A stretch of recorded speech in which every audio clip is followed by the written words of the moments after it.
Halo teman-teman mahasiswa yang berbahagia, Assalamualaikum warahmatullahi wabarakatuh. Selamat berjumpa kembali bersama saya, Sri Utami, dalam kegiatan belajar komunikasi antar pribadi. Nah, pada sesi ini kita akan belajar tentang komunikasi nonverbal. Ya, mari kita simak. Nah, yang ingin saya fokuskan pada sesi ini dalam komunikasi nonverbal adalah komunikasi ruang dan komunikasi artefaktual. Nah, apa itu komunikasi ruang?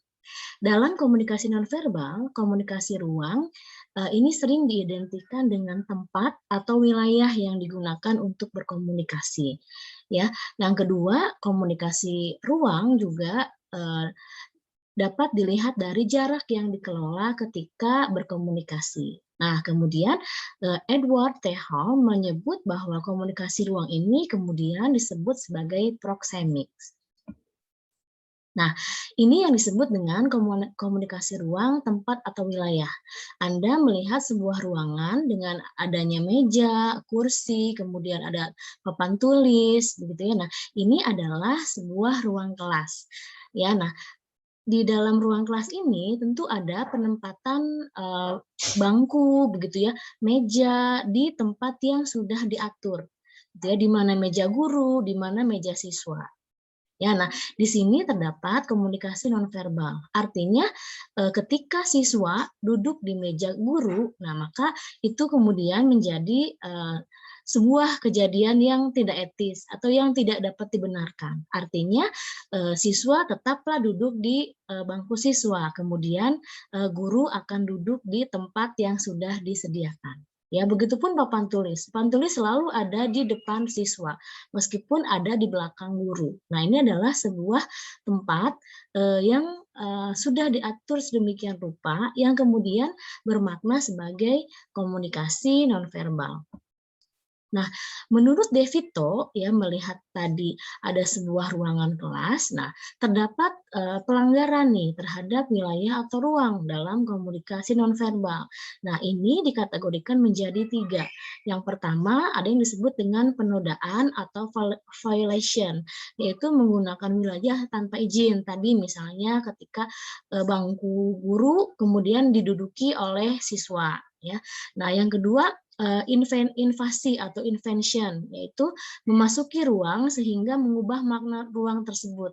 Misalnya ruangan ibadah adalah untuk beribadah, misalnya ya, tidak kemudian digunakan untuk hal-hal yang lain atau justru hal-hal yang melanggar dari ketentuan penggunaan ruang ibadah. Nah, atau misalnya bagaimana orang tua kemudian masuk ke dalam dunia remaja, misalnya ke tempat-tempat yang biasa dikunjungi oleh remaja. Nah, itu disebutnya invasi, ya. Dan yang ketiga yaitu kontaminasi atau disebutnya pencemaran wilayah. Nah, ini misalnya ketika terjadi salah satunya adalah polusi udara, misalnya bagaimana sebuah tempat yang bersih kemudian dicemari oleh asap, begitu ya, sehingga ruangan tersebut atau tempat tersebut menjadi terkontaminasi, menjadi tidak lagi atau tidak bisa lagi berfungsi seperti seharusnya. Nah, ini adalah 3 kategori pelanggaran terhadap wilayah atau ruang dalam komunikasi nonverbal. Nah, selanjutnya ini tadi yang disebut dengan proxemics, yaitu konsep yang menjelaskan tentang bagaimana seseorang menggunakan ruang yang khusus dalam kebudayaan dan kebiasaan untuk berkomunikasi antar personal. Ya, jadi ada sebuah ruang dan jarak yang diatur sehingga dalam berkomunikasi antar personal atau antar pribadi ini menjadi lebih efektif. Ya, nah ini adalah contoh apa yang disebut dengan proxemics.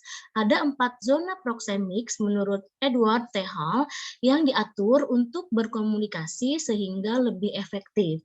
Nah, yang pertama yaitu ada yang disebut dengan jarak intim, yaitu berkisar antara 0 sampai 46 cm, yaitu seperti orang berpelukan begitu ya, atau orang sedang berbisik. Artinya jaraknya kurang dari 1 meter. Berarti suara yang dikeluarkan misalnya akan lebih pelan begitu ya. Nah, yang kedua yaitu adanya jarak personal, yaitu sekitar 50 cm sampai 1,2 meter ya, atau 1,5 meter lah gitu ya. Nah, ini contohnya seperti orang sedang berpegangan tangan gitu ya. Nah, ini disebutnya jarak personal. Kemudian yang ketiga yaitu adanya jarak sosial, yaitu berjarak antara 1,2 atau 1,5 meter gitu ya sampai 3,6 meter. Nah, inilah yang kemudian menjadi acuan begitu ya bagi kita semua ketika menjalankan protokol kesehatan dalam jaga jarak. Makanya disebutnya ada jarak sosial ya gitu, jarak sosial. Jadi jaraknya itu antara 1,2 meter sampai dengan 3,6 meter. Dan yang terakhir, yang paling jauh adalah jarak publik. Nah, ini lebih dari 3,6 meter. Nah, ini misalnya seperti orang sedang menonton konser musik misalnya ya, atau orang sedang mengikuti seminar dengan jumlah peserta yang cukup banyak gitu ya. Nah, di sini tentu dibutuhkan alat bantu untuk berkomunikasi. Misalnya perlu mikrofon ya, perlu speaker gitu supaya pesan yang disampaikan dapat diterima dengan baik oleh halayaknya. Nah, dalam zona proxemics ini sebenarnya memunculkan sebuah makna bagaimana misalnya kita ingin berkomunikasi dengan jarak yang diinginkan. Misalnya jarak intim biasanya terjadi pada mereka yang berkomunikasi dengan seseorang yang sangat dekat, yang sangat akrab, yang sudah sangat dikenal, gitu ya. Nah, kemudian semakin jauh jaraknya, maka semakin jauh keakraban itu, ya. Semakin terjadi situasi yang lebih formal, misalnya ya. Nah, itu yang disebut dengan zona proxemics. Nah, selanjutnya ini adalah komunikasi artifaktual. Nah, dapat disebutkan bahwa komunikasi artifaktual di sini adalah komunikasi nonverbal nih melalui cara berpakaian kita, riasan wajah ya atau kendaraan yang kita gunakan, rumah atau juga perabot rumah yang kita pilih. Nah, itu disebutnya komunikasi artifaktual. Nah, contohnya seperti ini, misalnya body language atau cara kita membawakan diri kita gitu ya dengan menggunakan pakaian yang sesuai misalnya ya mau dalam keadaan yang non formal atau dalam keadaan yang formal sekalipun kita akan menyesuaikan dengan apa yang kita gunakan, apa yang kita pakai gitu ya. Yang misalnya ketika pakaiannya formal maka gestur kita misalnya disesuaikan lebih resmi, lebih tegak gitu ya. Suaranya lebih diatur gitu ya dan sebagainya. Ya, nah ini berhubungan dengan body language. Nah, kemudian disebutkan dalam sebuah penelitian bahwa bahasa tubuh umumnya mempengaruhi setidaknya 40-70% dari apa yang kita katakan, gitu ya. Jadi, komunikasi nonverbal ini akan sangat mempengaruhi bagaimana pesan yang kita sampaikan dapat dimengerti oleh orang lain. Misalnya, bagaimana cara kita menggerakkan jari kita, bagaimana cara kita menggerakkan tangan kita, misalnya ya, atau kita bagaimana cara duduk kita, cara berjalan kita. Nah, itu akan sangat mempengaruhi bagaimana pesan yang disampaikan, ya. Nah, kemudian ini penampilan ya, penampilan tadi seperti baju yang digunakan nih. Kita mau bekerja dengan baju seperti apa misalnya ya, kita mau pergi kemana dengan baju seperti apa. Nah, itu penampilan yang kemudian disebut komunikasi artifaktual yang merupakan bagian dari komunikasi nonverbal ini merupakan suatu cara bagaimana kita membentuk konsep diri kita sehingga kita dapat membangun persepsi orang lain yang baik terhadap kita. Nah, jadi konsep diri kita baik, kemudian citra yang disampaikan oleh orang lain kepada kita pun kemudian menjadi baik, gitu ya.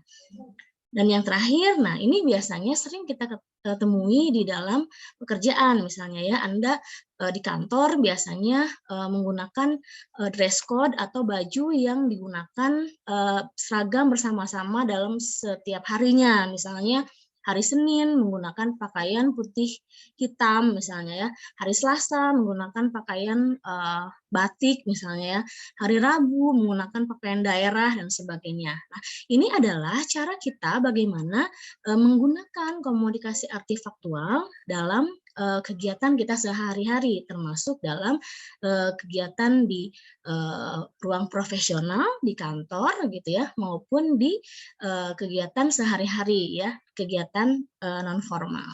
Nah, itulah yang bisa saya sampaikan terkait dengan komunikasi ruang dan artifaktual. Terima kasih dan selamat belajar.